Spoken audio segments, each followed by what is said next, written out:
নমস্কাৰ সকলো বন্ধু বান্ধৱীলৈ। আজি আপোনালোকৰ মাজত নতুন এটা ভিডিঅ' লৈ আহিছোঁ। মুখ্যমন্ত্ৰীৰ আত্মনিৰ্ভৰশীল অসম অভিযানৰ আপোনালোকে মুঠ পঞ্জীয়নৰ সংখ্যা দেখাই পাইছে 2,21,145। তাৰ মাজতে কেনেকুৱা প্ৰচেছত আমি এপ্লিকেশ্যনটো কৰিলে ইয়াৰ সুবিধাবিলাক পাম। উদ্যোগ বাণিজ্য আৰু ৰাজহুৱা প্ৰতিষ্ঠান বিভাগ, আধুনিক অসম, আত্মনিৰ্ভৰশীল অসম, মুখ্যমন্ত্ৰীৰ আত্মনিৰ্ভৰশীল অসম অভিযান। আবেদনৰ দাখিলৰ প্ৰক্ৰিয়া উদ্বোধন কৰা হৈছিল 8 ডিচেম্বৰ 2023 আৰু ইয়াৰ স্থান সংবাদ সন্মিলন কক্ষ, লোকসেৱা ভৱন, জনতা ভৱন পৰিষদ, দিছপুৰত। এই বিষয়ে আলোচনা কৰিছিল আমাৰ মুখ্যমন্ত্ৰী ডাঙৰীয়া। কিন্তু এই প্ৰচেছটো কেনেকুৱাকৈ আমি এই এপ্লিকেশ্যনটো কৰিব পাৰোঁ, সেই এপ্লিকেশ্যনটোত কেনেকুৱাকৈ আমি প্ৰজেক্ট ৰিপৰ্ট কেনেকুৱাকৈ দিয়া হৈছে আৰু ইয়াৰ লগত উদয়ময় ৰেজিষ্ট্ৰেশ্যনটো মাষ্ট বি লাগিবনে নাই, আৰু এক্সাইটিং কিবা বিজনেছ এড কৰা সকলে ইয়াৰ সুবিধা পাব না নাই, আজি আপোনালোকক এই ভিডিঅ'টোত সম্পূৰ্ণৰূপে জনাম। যদি আপোনালোকে মোৰ এই ইউটিউব চেনেলটো ছাবস্ক্ৰাইব কৰি ৰখা নাই, তেতিয়াহ'লে আজি ছাবস্ক্ৰাইব কৰি ৰাখক আৰু আগত সময়ত অহা যিকোনো আমাৰ অসম চৰকাৰৰ স্কিমসমূহৰ বিষয়ে মই আপোনালোকক এই ভিডিঅ' কণ্টেণ্ট ভিডিঅ' ফুটেজত আপোনালোকক দেখুৱাত যত্ন ল'ম।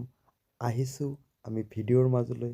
আত্মনিৰ্ভৰশীল অসম অভিযানৰ MMAA.assam.gov.in/as আপোনালোকে এই ছাইটত যেতিয়া এণ্ট্ৰি কৰিব, কৰাৰ পিছত এইটো মোবাইল স্ক্ৰীনেৰে আপোনালোকে কৰিব পাৰিব প্ৰজেক্টটো, আৰু লগতে আপোনালোকে লগ ইন চাওক। আপোনালোক ইলিজিবল হোৱাৰ পিছত মেছেজ আহিছে, চাওক ইয়াত শ্ব' কৰিছে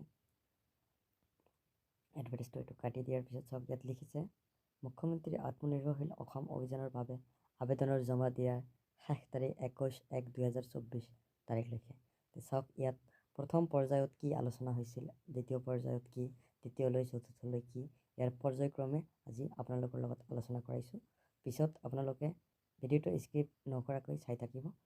পঞ্জীয়ন মোবাইল ইমেইল প্ৰেৰণৰ জৰিয়তে পৰ্টেল অনলাইন পঞ্জীয়ন কৰক। স্বীকৃতি আঁচনিৰ বাবে আবেদন। মুখ্যমন্ত্ৰীৰ আত্মনিৰ্ভৰশীল অসম অভিযান আঁচনিৰ বাবে আবেদন দ্বিতীয় প্ৰচেছ। তৃতীয় প্ৰচেছত স্বীকৃতি লাভ কৰক। আবেদন দাখিল কৰাৰ লগে লগে স্বীকৃতিৰ প্ৰমাণপত্ৰ লাভ কৰিব।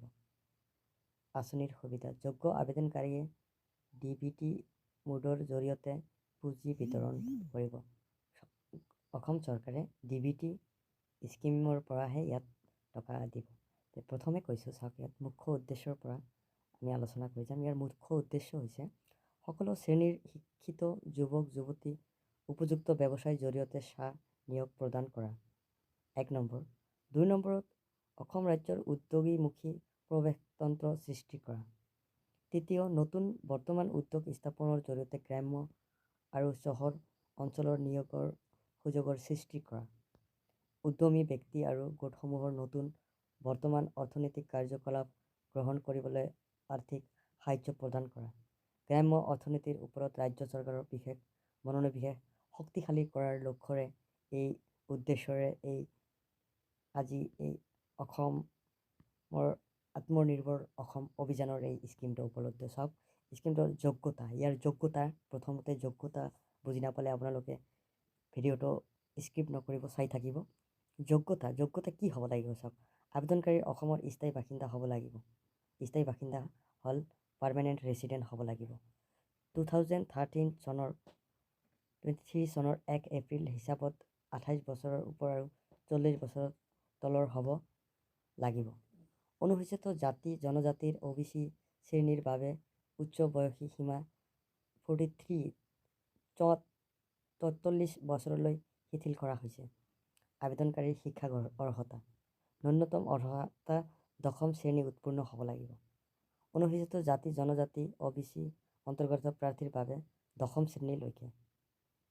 ITI, পলিটেকনিক, অন্যান্য কাৰিকৰী পাঠ্যক্ৰম, ডিপ্ল'মা, স্নাতকোত্তৰ ইঞ্জিনিয়াৰিং, MBBS, BDS, পশু চিকিৎসা, মীন কৃষি, CA ইত্যাদি পেছাধাৰী পাঠ্যক্ৰমী ডিগ্ৰীধাৰীসকলৰ আবেদনৰ দক্ষতা, অভিজ্ঞতা, জ্ঞান, আয়ু সৃষ্টিকাৰীৰ কাম কাজ IIT ডিপ্ল'মা আদি অধিকাৰী হ'ব লাগে। অসম সকলো আবেদনকাৰীয়ে বেংক একাউণ্ট থাকিব লাগিব, যিটো 2023 চনৰ 31 ডিচেম্বৰ আগত খোলা হ'ব লাগিব। ব্যক্তিগত আবেদনকাৰী পূৰ্বতে কোনো বেংক ঋণ পৰিশোধ নকৰা বুলি ঘোষিত হ'ব নালাগিব। এই আঁচনিৰ অধীনত কোনো পৰিয়ালৰ পৰা এজনতকৈ অধিক সদস্য হিতাধিকাৰী হ'ব নোৱাৰিব। আবেদনকাৰীৰ নিয়োগ বিনিময়ৰ বৈধ পঞ্জীয়ন থাকিব লাগিব। চাওক উপযুক্ত লিংকসমূহ চাওক, আমি এই লিংকসমূহ কেনেকুৱাকৈ ইয়াৰ লিংকসমূহ দিয়া আছে। প্ৰয়োজনীয় নথি কি প্ৰয়োজন হ'ব এই এপ্লিকেশ্যনটো কৰাৰ কাৰণে। আঁচনিৰ বাবে আবেদন কৰাৰ সময় নিম্নলিখিত নথি পত্ৰ দিয়া প্ৰয়োজন: পৰিচয় পত্ৰ, pan card, driving licence, passport, bank passbook, Aadhaar, voter ইত্যাদি কাৰ্ড। আবেদনকাৰীৰ ঠিকনা প্ৰমাণ: ড্ৰাইভিং লাইচেন্স, পাছপোৰ্ট, বিদ্যুৎ bill, ration card, bank passbook, Aadhaar, voter ID card. শিক্ষাগত অৰ্হতা: নিয়োগ বিনিময়ৰ পঞ্জীয়ন কাৰ্ড, বেংক পাছবুক, বাতিল কৰা চেকবুক, পান কাৰ্ড। পিছত কেনেকৈ পঞ্জীভুক্ত আবেদনকাৰীসকলে মুখ্যমন্ত্ৰীৰ আত্মনিৰ্ভৰশীল অভিযান আঁচনিৰ বাবে আবেদনৰ যোগ্য। পঞ্জীয়ন: আবেদনকাৰী হোম পেজ প্ৰদান কৰি লগইন এপ্লাই নাও বাটন ক্লিক কৰি লাগিব। তাৰ পিছত পঞ্জীয়ন মোবাইল নম্বৰত আৰু পাছৱৰ্ড ID প্ৰদান কৰিব লাগিব। চাওক, এইখিনি মই আপোনালোকক জনাই দি আছোঁ কেনেকৈ কৰিব লাগে সম্পূৰ্ণ চাওক। ইয়াত আবেদনত ক্লিক কৰিছোঁ মই। আবেদনত ক্লিক কৰাৰ পিছত চাওক, ইয়াত মই আবেদন আগতে কৰিছিলোঁ, পাছৱৰ্ডটো ক্ৰেডিট কৰি ৰাখিছিলোঁ। মই পাছৱৰ্ডটো এণ্টাৰ কৰি দিম।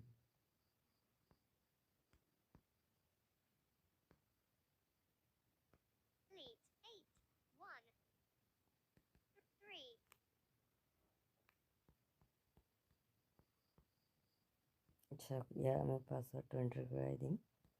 পাছৱৰ্ডটো এণ্টাৰ কৰাই দিয়াৰ পিছত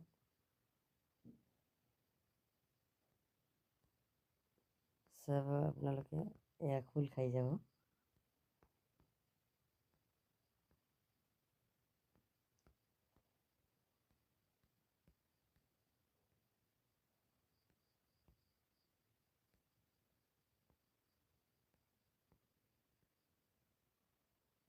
চাওক, ইয়াত চাওক ডাইৰেক্টখন খুলি গৈছে।